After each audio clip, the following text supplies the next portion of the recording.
بسم اللہ الرحمن الرحیم نحمده ونصلي ونسلم على رسوله الكريم اما بعد فاعوذ بالله السميع العليم من الشيطان الرجيم بسم اللہ الرحمن الرحیم یا ایھا الذین آمنوا کتب علیکم الصیام کما کتب علی الذین من قبلکم لعلکم تتقون۔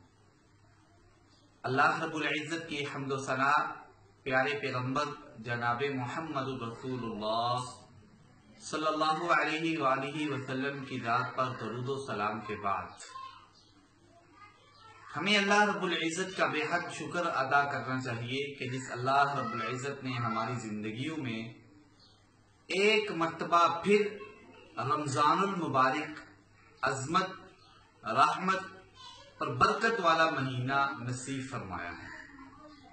لیکن معزز سامعین اکرام، میں جو آپ کو پیغام دینا چاہتا ہوں اس حوالہ سے وہ یہ ہے کہ ہمیں ان گھڑیوں کو غنیمت سمجھنا چاہیے، اور اس کی مثال ایسے میں آپ کو دیتا ہوں۔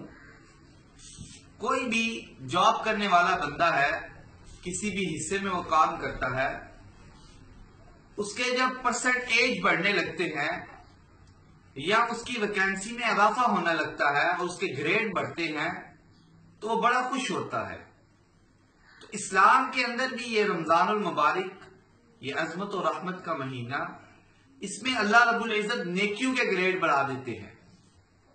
ایک انسان اگر نفل ادا کرتا ہے تو اسے فرض کا ثواب ملتا ہے۔ فرض ادا کرنے سے اللہ رب العزت 70 فرضوں کا ثواب دیتے ہیں، اور اللہ تعالیٰ نے قرآن میں فرمایا واللہ یضاعف لمن یشاء، اور اگر اللہ رب العزت چاہیں تو اس میں اضافہ بھی فرما سکتے ہیں۔ یہ اللہ رب العزت کیسے اضافہ فرماتے ہیں؟ انسان کے اخلاص میں دیکھتے ہیں، انسان کے خشوع و خضوع میں دیکھتے ہیں، انسان کے اللہ کے ساتھ لگے ہوئے تعلق کو دیکھتے ہیں۔ وہ جتنا اچھا ہوگا اللہ رب العزت نیکیوں میں اتنا اضافہ فرما دیتے ہیں۔ معزز سامعین اکرام، یہ رمضان کا مہینہ جس میں اللہ رب العزت نے رحمت کے دروازے کھولے ہیں، جنت کے دروازے کھولے ہیں، آسمان کے دروازے کھولے ہیں، اس مہینے میں ہمیں جو پیغام حاصل ہوتا ہے وہ یہ ہے کہ ان رحمت والی گھڑیوں کو برکت سمجھتے ہوئے اللہ رب العزت سے اپنے گزشتہ گناہوں کی معافی مانگنی چاہیے۔ ہم میں سے ہر انسان خطا کار ہے، گناہ کرنے والا ہے، ہر انسان سے غلطی ہو سکتی ہے، ہر انسان خطا کر سکتا ہے، کیونکہ پیارے پیغمبر صلی اللہ علیہ وسلم نے فرمایا ہے کل بنی آدم خطاء وخیر الخطائین التوابون۔ آدم کی ساری اولاد خطا کار ہے، لیکن بہترین خطا کار وہ ہے جس سے اللہ رب العزت کی نافرمانی ہو جاتی ہے، دوبارہ اللہ کے دربار میں جا کے جھک کر اپنے گناہوں کی اللہ تعالیٰ سے معافی مانگ لیتا ہے۔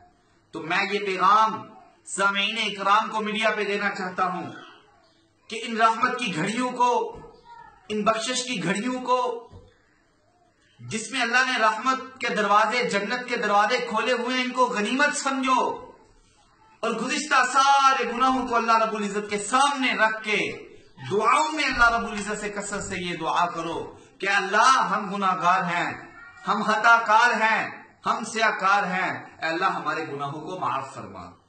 آج کا سب سے پہلا پیغام میں آپ احباب کو یہی دینا چاہتا ہوں کہ یہ گھڑیاں جو ہمیں ملی ہوئی ہیں، ہمیں ان گھڑیوں میں کثرت کے ساتھ استغفار کرنی ہے۔ تو اپنے شب و روز و لیل و نہار میں اس عمل کو شامل فرما لے کہ یہ دعا کثرت سے کیا کرے اللہم انک عفو تحب العفو فاعف عنا۔ یہ دعا کثرت سے کیا کریں۔ اللہ سے جتنے ہم سے گناہ ہوئے ہیں، اللہ رب العزت کی جتنی نافرمانیاں ہوئی ہیں، اللہ رب العزت ہماری نافرمانیوں کو معاف فرما دیں گے، اور ان گناہوں کو اللہ رب العزت نیکیوں میں تبدیل کر دیں گے۔ یہ رحمت کی گھڑیاں ہیں، اسے ضائع نہ کیجیے۔ آج کا پہلا پیغام امت مسلمہ کے یہی ہے کہ ان گھڑیوں کو غنیمت سمجھتے ہوئے اللہ سے کثرت سے استغفار کریں۔